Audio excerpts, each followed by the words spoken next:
സർവം കൃഷ്ണാർപ്പണമസ്തു. ഹിന്ദു ക്ഷേത്രങ്ങൾ ആരുടേതാണ്? ഹിന്ദു ക്ഷേത്രങ്ങൾ സർക്കാരിൻ്റേതാണോ?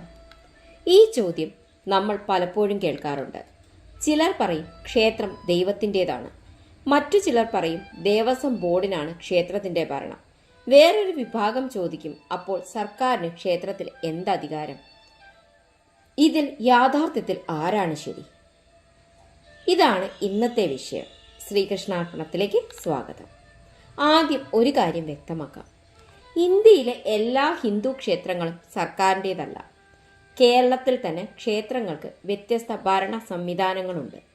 ചില ക്ഷേത്രങ്ങൾ ദേവസ്വം ബോർഡിൻ്റെ കീഴിലാണ്, ചിലത് പ്രത്യേക നിയമപരമായ സംവിധാനങ്ങൾക്ക് കീഴിലാണ്. മറ്റു ചില ക്ഷേത്രങ്ങൾ സ്വകാര്യ കുടുംബങ്ങളോ ട്രസ്റ്റുകളോ നിയന്ത്രിക്കുന്നു. അതിനാൽ കേരളത്തിലെ എല്ലാ ക്ഷേത്രങ്ങളും സർക്കാരിൻ്റേതാണ് എന്ന വാദം ഒരു പൊതുവായ നിയമസത്യമായി പറയുവാൻ സാധിക്കുകയില്ല. എന്നാൽ സർക്കാർ എന്തിനാണ് ഇതിൽ ഇടപെടുന്നത്? ഇത് പ്രസക്തമായ ഒരു ചോദ്യമാണ്.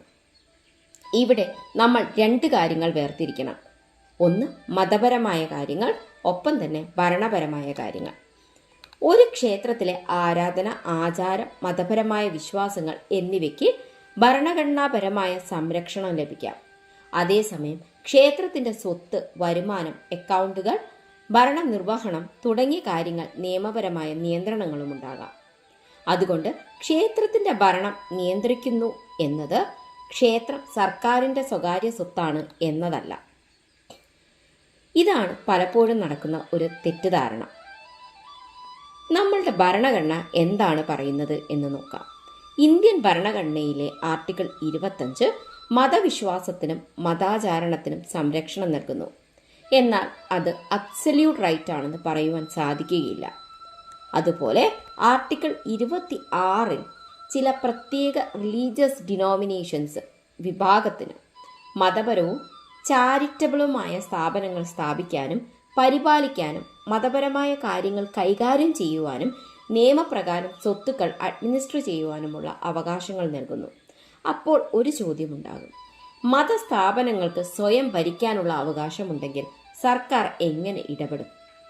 ഇതിനുള്ള ഉത്തരം ഭരണഘടന തന്നെ മതസ്വാതന്ത്ര്യത്തിനും സാമൂഹികവും ഭരണപരവുമായ നിയമ നിയന്ത്രണത്തിനും ഇടം നൽകുന്നു എന്നുള്ളതാണ്.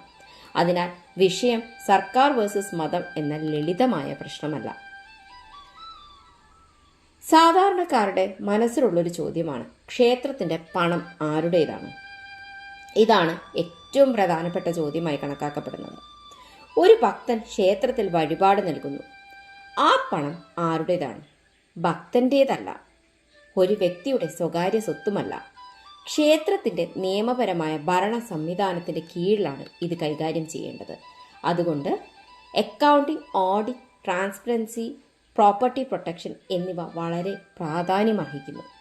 ക്ഷേത്രത്തിന്റെ സ്വത്ത് ദൈവത്തിന്റെ പേരിൽ സമർപ്പിച്ചതാണെങ്കിൽ അത് ആരുടെയും സ്വകാര്യ സ്വത്തായി മാറാൻ പാടില്ല. ദേവസ്വം എന്ന വാക്ക് തന്നെ ശ്രദ്ധിക്കൂ. ദേവസ്വം അഥവാ ദേവന്റെ സ്വത്ത് എന്ന ആശയം. അതിനാൽ ഒരു ക്ഷേത്രത്തിന്റെ സ്വത്ത് സംരക്ഷിക്കുക എന്നത് ഒരു സാധാരണ പ്രോപ്പർട്ടി മാനേജ്മെന്റ് വിഷയം മാത്രമല്ല, അതൊരു വിശ്വാസത്തിന്റെ ഉത്തരവാദിത്തം കൂടിയാണ്. ഇവിടെയാണ് നിയമവും വിശ്വാസവും തമ്മിൽ ബന്ധപ്പെടുന്നത്. പക്ഷെ ഒരു വലിയ തെറ്റിദ്ധാരണ, ഇനി ഈ വാക്ക് മാത്രം ശ്രദ്ധിക്കും, സർക്കാർ ക്ഷേത്രം നിയന്ത്രിക്കുന്നു, അതിൻ്റെ അർത്ഥം ക്ഷേത്രം സർക്കാരിൻ്റെ സ്വകാര്യ സ്വത്താണ് എന്നല്ല. കൺട്രോൾ, അഡ്മിനിസ്ട്രേഷൻ, മാനേജ്മെന്റ്, ഓണർഷിപ്പ് ഈ 4 വാക്കുകൾക്കും ഒരേ അർത്ഥമല്ല. ഒരു പ്രത്യേക ക്ഷേത്രത്തിൻ്റെ കാര്യത്തിൽ ഏത് നിയമമാണ് ബാധകമെന്ന് പരിശോധിച്ച ശേഷമാണ് ഓണർഷിപ്പ് സംബന്ധിച്ച കാര്യങ്ങളെക്കുറിച്ച് സംസാരിക്കേണ്ടത്. ഭക്തിയുടെ ഭാഷയിൽ പറഞ്ഞാൽ ക്ഷേത്രം ഭക്തരുടേതാണ്. ഭക്തർ പറയും ക്ഷേത്രം ഞങ്ങളുടേതാണ്, കാരണം ക്ഷേത്രം അവരുടെ വിശ്വാസത്തിൻ്റെ ഭാഗമാണ്. പക്ഷെ നിയമത്തിൻ്റെ ഭാഷയിൽ ഓരോ ഭക്തനും ക്ഷേത്രത്തിൻ്റെ ഇൻഡിവിജ്വൽ ഓണറാണെന്ന് പറയുവാൻ സാധിക്കുകയില്ല.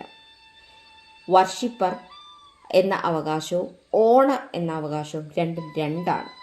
അതുപോലെ ട്രസ്റ്റി എന്നത് ഓണർ എന്നതിന് തുല്യമല്ല, അഡ്മിനിസ്റ്റർ എന്നത് ഓണർ എന്നതിന് തുല്യമല്ല. ഇത് മനസ്സിലാക്കാതെ ക്ഷേത്ര ഭരണത്തെക്കുറിച്ചുള്ള പല വാദങ്ങളും തെറ്റിപ്പോകുന്നു. അപ്പോൾ യാഥാർത്ഥ്യത്തിൽ ക്ഷേത്രം ആരുടേതാണ്? ഇപ്പോൾ നമ്മുടെ ആദ്യത്തെ ചോദ്യത്തിലേക്ക് വരാം. ഹിന്ദു ക്ഷേത്രങ്ങൾ ആരുടേതാണ്? ഒറ്റ ഉത്തരമില്ല. ഒരു പ്രത്യേക ക്ഷേത്രത്തിൻ്റെ നിയമപരമായ സ്റ്റാറ്റസ്, ടൈറ്റിൽ, ട്രസ്റ്റ് അല്ലെങ്കിൽ എൻഡോമെന്റ്, ഭരണ സംവിധാനം, ബാധകമായ നിയമം എന്നിവ പരിശോധിച്ചാണ് കൃത്യമായ ഉത്തരം കണ്ടെത്തേണ്ടത്. അതുകൊണ്ട് എല്ലാ ക്ഷേത്രങ്ങളും സർക്കാരിൻ്റെതാണ് തെറ്റായ പൊതുവൽക്കരണമാണത്. സർക്കാരിന് ക്ഷേത്രത്തിൽ യാതൊരു അധികാരവുമില്ല. ഇതും ശരിയല്ല. എല്ലാ ക്ഷേത്രങ്ങളും ഭക്തരുടെ സ്വകാര്യ സ്വത്താണ്. ഇതും ശരിയല്ല. അപ്പോൾ യഥാർത്ഥ ചോദ്യം എന്താണ്?